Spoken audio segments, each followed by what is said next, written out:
Hey, how you doing, everybody? It's me, Mark, back with another video, and I just want to really begin by saying a big thank you to everybody who has left comments, liked the videos, shared the videos, and it really means a lot.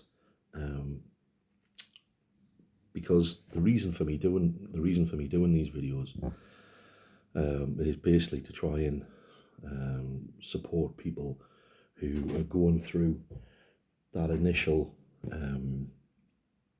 understanding that they need help. I mean, when people have left comments saying that, you know, the videos have helped and stuff like that, and it really means a lot to me, because my motivation for doing this is, I remember when I was struggling really badly with gambling addiction, and when my head was just completely twisted, not knowing what to do, where to go, or anything like that. So the reason for me doing these videos is so that anybody who is looking online for some information or anything like that, I'll be able to find these videos, and so that they may offer some help, because I know when I was in that phase, a lot of my pain and a lot of my suffering was in silence, because I didn't have anybody I could really relate to. You know, people would say to me, "You just need just stop gambling. You just need to stop gambling." But it wasn't as easy as that. I mean, I'd tried all sorts of ways and means to be able to get that freedom that I was wanting away from gambling. Sorry, there's me dog just having a drink of water. You're probably picking that up on the mic. But I mean, I really did want to stop, but I just couldn't. And for me, I was a slave to slot machines. Initially, the machines that you find in arcades and things like that, and then it developed into online, and that was,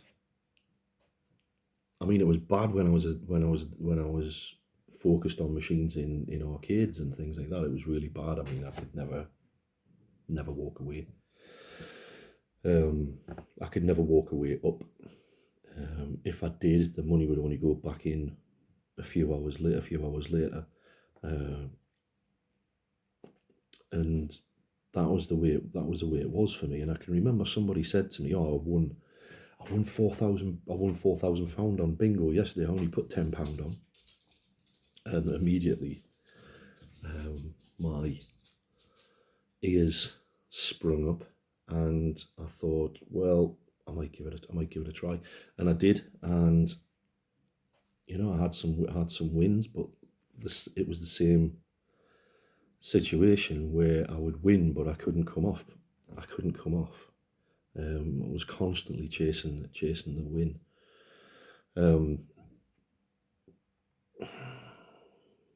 But no matter how big the win got, the win was never enough. It was the chasing of the win that got me hooked in. You know, with online gambling, I mean, I would do slots, I would do bingo, I would play blackjack, roulette sometimes.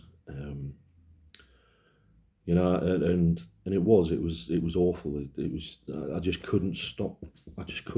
Doing it. And I know from watching a lot of videos online that people are genuinely suffering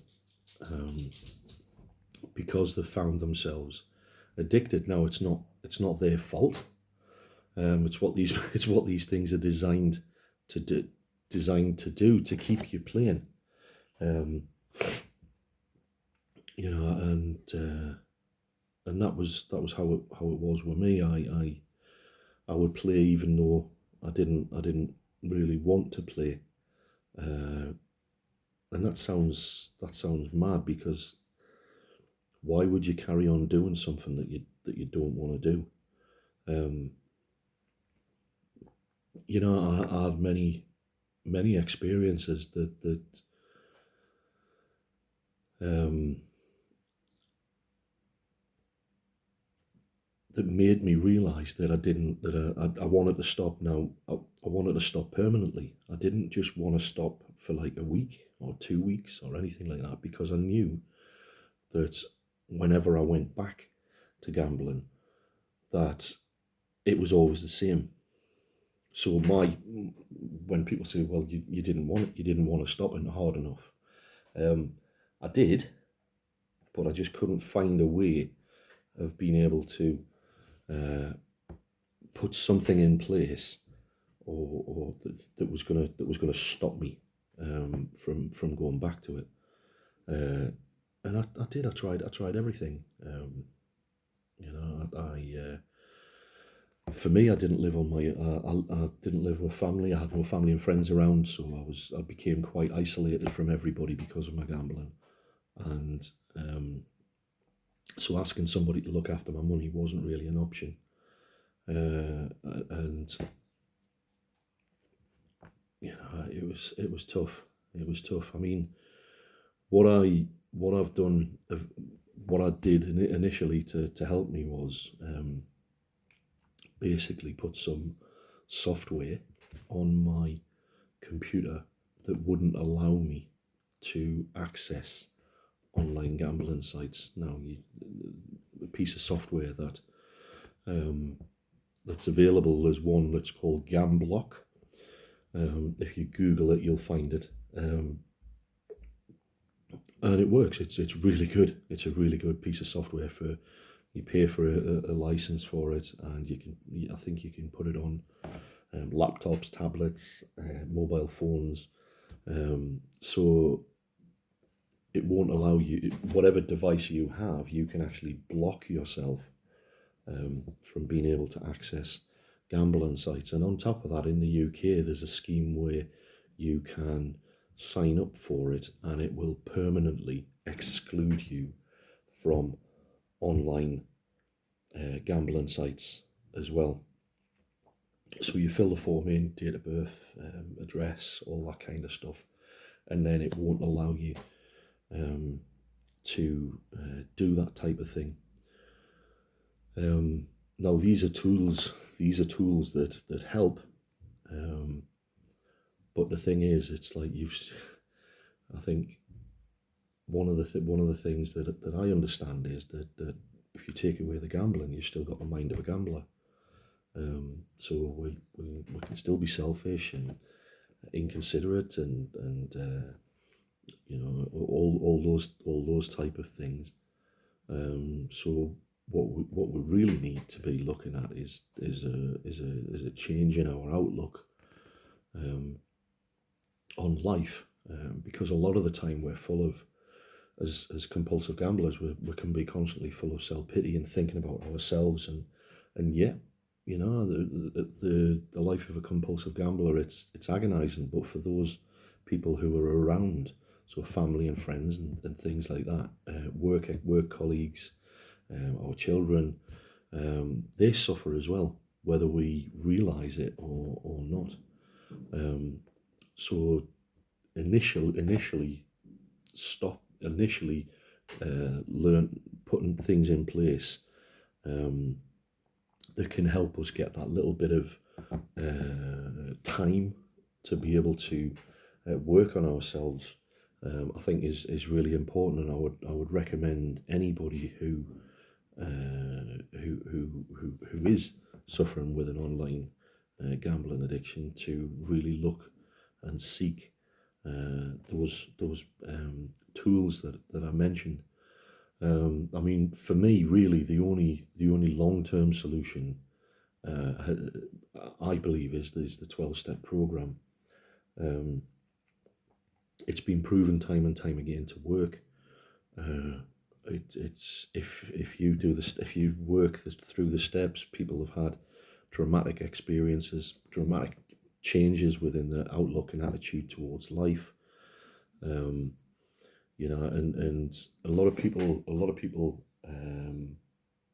will say, the 12 steps don't work, but a lot of people who say that haven't actually done it. So, I mean, if we have an illness that's centered within our mind,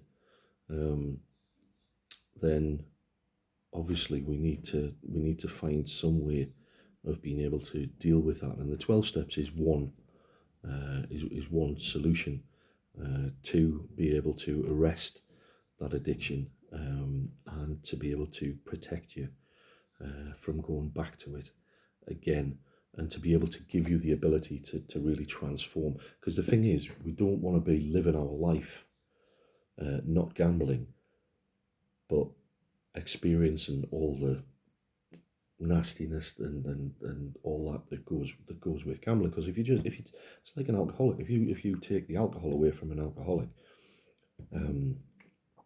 they still have all the behaviour patterns, the behavioural traits of an alcoholic, and it's the same with a gambling addict as well.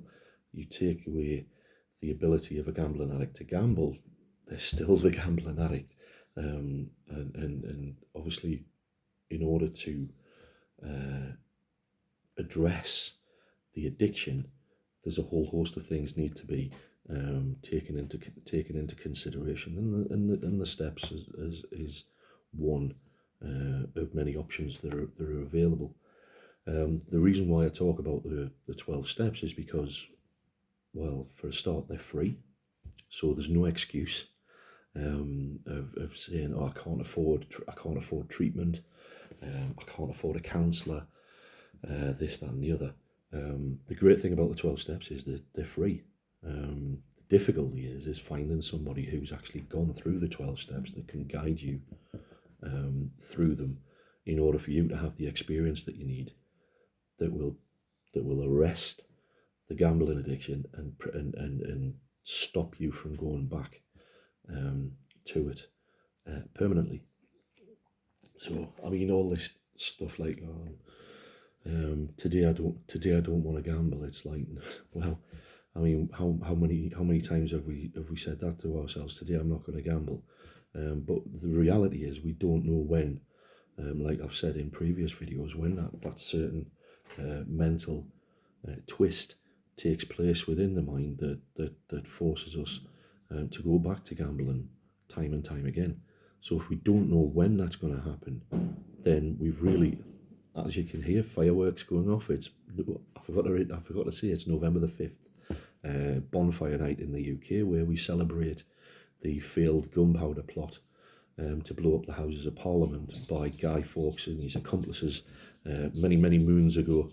So in the UK, we celebrate the failed gunpowder plot every year, November the 5th, with fireworks and bonfires and things like that. But getting back to recovery, you can recover. Anybody can recover. If you've got the capacity to be honest and really put some work in. So I've said in previous videos about looking at the original text of Alcoholics Anonymous, the big book of Alcoholics Anonymous, and you can find that available online. And I would advise anybody really to read it, but not think, oh well, that's not me, that I didn't do that, or just look for the similarities, as in the way that these people were thinking, what was going on with them before they started to drink again, what type of thinking was going on, how were they acting. And you'll be able to, I guarantee you'll be able to find yourself in there. I guarantee it. But anyway, I'm going to leave this video here. I will have a video up in a couple of days, I think. But I want to wish you well. If you are struggling, please reach out to somebody. You don't have to suffer in silence. There is many people who've recovered from gambling addiction, and there's many people who will be able to support you on your road to recovery. So take care.